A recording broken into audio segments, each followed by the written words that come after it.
ఇప్పుడు కూటమి ప్రభుత్వం నేను చూసుకుంటే 5 ఎమ్మెల్సీ మెయిన్గా పిఠాపురం వర్మకి న్యాయం జరుగుద్ది అనుకున్నారు, మరి ఆయనకి సీటు దక్కలేదు. ఆ విషయాన్ని వైఎస్ఆర్సీపీ వాళ్ళు గట్టిగా అడుగుతున్నారు, మీరేమంటారు దాని గురించి? అది ఎమ్మెల్సీ ఇచ్చినా ఈకపోయినా సరే మనం ఇప్పుడు డెవలప్మెంట్ చూడాలన్న. మనం అక్కడ ఒక ప్రత్యర్థి మాత్రమే డెవలప్మెంట్ స్టేట్ చేయరు కదన్న, పైన ఉన్న వాళ్ళు మనం డెవలప్మెంట్ చేస్తారు.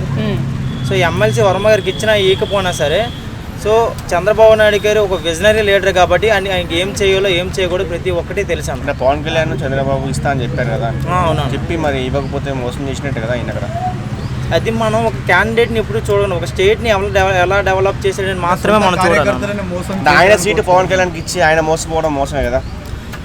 మోసమని ఎలా అనుకుంటాం మనం? ఒక నియోజకవర్గాన్ని ఎవరున్నా సరే సీటు ముఖ్యం కాదన్న, డెవలప్మెంట్ అనేది జనాలకు ముఖ్యం అన్న. అది పవన్ కళ్యాణ్ ఉన్నారా, వర్మ గారు ఉన్నారా, చంద్రబాబు గారు అనేది ముఖ్యం కాదన్న. ఏ నియోజకవర్గం అయినా స్టేట్ అయినా అదే మేము ఎప్పుడు చూడాలన్న. అలాంటప్పుడు ఏ రాజకీయ పార్టీ పరిపాలించినా, అంటే గతంలో వైసీపీ పరిపాలించినప్పుడు చంద్రబాబు నాయుడు గారి పవన్ కళ్యాణ్ గారు ఎందుకు మాట్లాడారు, సపోర్ట్ చేయలేదు అనుకోవచ్చు. డెవలప్మెంట్ కావాలన్నప్పుడు ఎందుకు ఆ పార్టీకి సపోర్ట్ చేయలేదు? ఎవరు? చంద్రబాబు గారు అన్న. అధికార పార్టీకి ఎందుకు సపోర్ట్ చేయలేదు? అధికార పార్టీ సపోర్ట్ చేయడానికి వాళ్ళు డెవలప్మెంట్ ఏం చేయలేదన్న. వాళ్ళు ఎందుకు సపోర్ట్ చేస్తారు? వాళ్ళకి 150 సీట్లు ఇచ్చింది తొలి గవర్నమెంట్. అవి టీడీపీ వర్మ పరిస్థితి ఏంటి మరి? టీడీపీ వర్మ పరిస్థితి ఏంటంటే చంద్రబాబు నాయుడు గారు రాబోయే రోజుల్లో అవకాశం ఇస్తారన్న, అట్లా ఏముండదు. ఏంటి పరిపాలన ఎలా ఉంది? ఆయన గత 5 సంవత్సరాలకి మనం ఈ ఒక్క సంవత్సరానికి డిఫరెన్స్ అనేది చాలా చూసాం మనం. ఇంత మన అలయన్స్ గవర్నమెంట్ వచ్చిన నుంచి ఒక 1 ఇయర్లోనే రోడ్లు కానీ కంపెనీస్ కానీ ఈ 1 ఇయర్లో మనం చాలా డెవలప్మెంట్ చూసాం మనం. ఈ 1 ఇయర్లో మనకి ఎక్కడే రోడ్లు గుంతలు కానీ ఎంఎన్సీ కంపెనీస్ ఒక 2 మంత్స్లో మన వైజాగ్లో టీసీఎస్ కానీ చాలా పెద్ద పెద్ద కంపెనీస్ అన్నీ కూడా వస్తున్నాయి.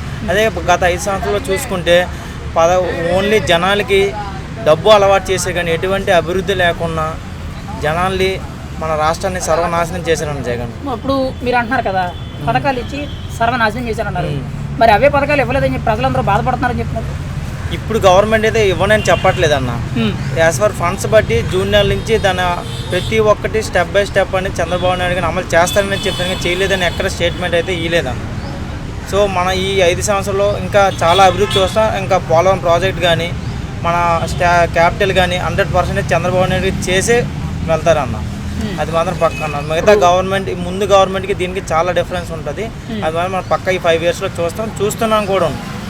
రోడ్లు అయితేనేం కానీ కంపెనీస్ అయితేనేం కానీ వాట్ ఎవర్ ఏదైనా సరే ఇప్పుడు గతంతో పోల్చుకుంటే చేంజెస్ ఉన్నాయి. చేంజెస్ 100% ఉన్నాయి. మరి ఏం చేస్తలేదు, అంతా కూడా గాలికి వదిలేసారని మాట్లాడుతున్నారు కదా, దానికి సమాధానం ఏంటి? అది ఎవరైతే అది కాకమ్మ కదిలే తప్పించి అది మాత్రం రూమర్స్ అన్న. ఎందుకంటే మనం చూస్తున్నాం అప్పటికి ఇప్పటికి చాలా డిఫరెన్స్. ఇప్పుడు పవన్ కళ్యాణ్ పనితీరు ఎలా ఉంది?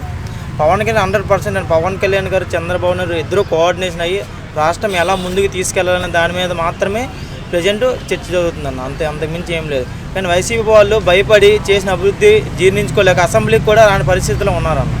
వాళ్ళు అంటే అభివృద్ధి సరిగ్గా చేయలేదని లేదని వాళ్ళు ప్రతిపక్ష హోదా, జనాలు ప్రతిపక్ష హోదా ఇవ్వాలి కానీ టీడీపీ గవర్నమెంట్ అనేది ప్రతిపక్ష హోదా ఇవ్వదన్న. ఎన్ని సీట్లు ఇస్తే దాని ప్రకారమే ప్రతిపక్ష హోదా ఇస్తారు. మరి ఇస్తేనే వస్తామని చెప్పి వాళ్ళు అడుగుతున్నారు కదా. అది జనాలు ఇవ్వాలన్న. ప్రతిపక్ష హోదా 11 సీట్లకి ప్రతిపక్ష హోదా ఇయ్యరు కదా.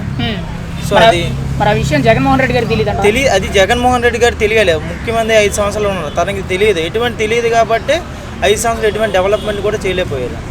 అంతే అన్న. అభివృద్ధి పరంగా చూసుకుంటే మీకు గత గవర్నమెంట్లో బాగుందా, ఇప్పుడు బాగుందా? ఇప్పుడే బాగుంది 100%. ఇప్పుడే బాగుంది. మరి సంక్షేమ పథకాలు ఏముందన్న, అవి మన డబ్బులు తీసి మనకే ఇస్తాడు. ₹1 ఇచ్చేసి మన దగ్గర నుంచి ₹10 లాక్కుంటున్నాడు. మరి ప్రజలు ఎందుకు సంక్షేమ పథకాలే కావాలని అడుగుతున్నారు? ప్రజలకి అలా అలవాటు చేసిందన్న వాడు డబ్బులకి. కానీ అభివృద్ధి మాత్రం ఎవరు కోరుకోరు. ఎడ్యుకేటెడ్ మాత్రం అభివృద్ధి పథకాలు కోరుకోరు, డెవలప్మెంట్ కోరుకుంటారు. అంటే ఈ 5 ఏళ్లలో కూటమి ప్రభుత్వం వల్ల ఆంధ్రప్రదేశ్ అభివృద్ధి జరుగుద్దా జరగదా? 100% అభివృద్ధి జరుగుతుంది. మనం కూడా చూస్తున్నాం. రోడ్ల పరంగా కానీ ఇంకా కంపెనీస్ కానీ ఇంకా స్కూల్స్ కానీ రాబోయే రోజులు ఇంకా చాలా డెవలప్ అయ్యే ఛాన్స్ ఉంది. అవుతుంది కూడా ఉన్నాం 100%.